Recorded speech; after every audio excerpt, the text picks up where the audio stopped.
ఎక్కడైనా ఈ జగన్మోహన్ రెడ్డి గారు కూడా ఎక్కడైనా ఒక్క నెల రోజుల్లోనే చంద్రబాబు నాయుడు గారు విజయవాడ నగర నడిపొడ్డులో మీడియా పాయింట్ దగ్గర మేము ఇసుక దీక్ష పెట్టాం.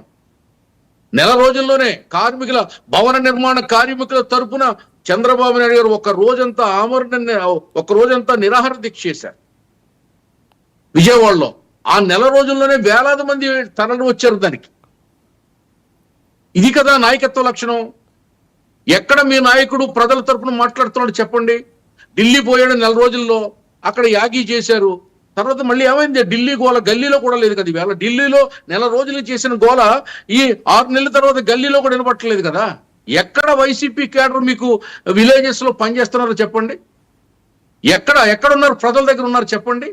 మీ నాయకులందరూ ఇక్కడ ఒక విషయం అండి, మీరు చెప్పినట్లుగా ఓకే, ఆయన ప్రెస్ మీట్లు ఎక్కడెక్కడో పెడుతున్నారు, లేకపోతే గెస్ట్ హౌస్లో ఉన్నారు, లేకపోతే ఆ పిల్లల్ని ఏదో ముద్దులు పెట్టుకుంటే హ్యాపీగా ఆయన ఎంజాయ్ చేస్తున్నారో ఆయన సొంత విషయం అది. కానీ ఆయన చెప్పే మాటలు ఏంటంటే, నేను తప్పు చేసేనా, దమ్ముంటే నిరూపించు, ఇదిగో అరెస్ట్ చెయ్యి అని చెప్తున్నారు కదా. నిజంగా తప్పు చేశారో లేకపోతే ఎవిడెన్స్లు ఉంటే ఈ మీనవేషాలు దేనికి? అదే సార్, తొందరపడకు సుందరవదన అని చెప్తున్నాం సార్. నువ్వు అరెస్ట్ చేయమంటే నువ్వు నిరూపించమంటే సార్, ఇప్పుడు చట్టం ఉంది. చట్టం ఇప్పుడు ఒక ఎమ్మెల్యే లేదా ఒక మంత్రి నువ్వు తప్పు చేసావంటే చెల్లదు కదా. కోర్టు చెప్పాలి, చట్టం చెప్పాలి, ఎఫ్ఐఆర్ కావాలి, దానికి సాక్ష్యాధారాలు కావాలి, అప్పుడు అరెస్ట్ చేయాలి, అప్పుడు కోర్టులో ప్రొడ్యూస్ చేయాలి, అప్పుడు ఆయన జైలుకి వెళ్తాడు.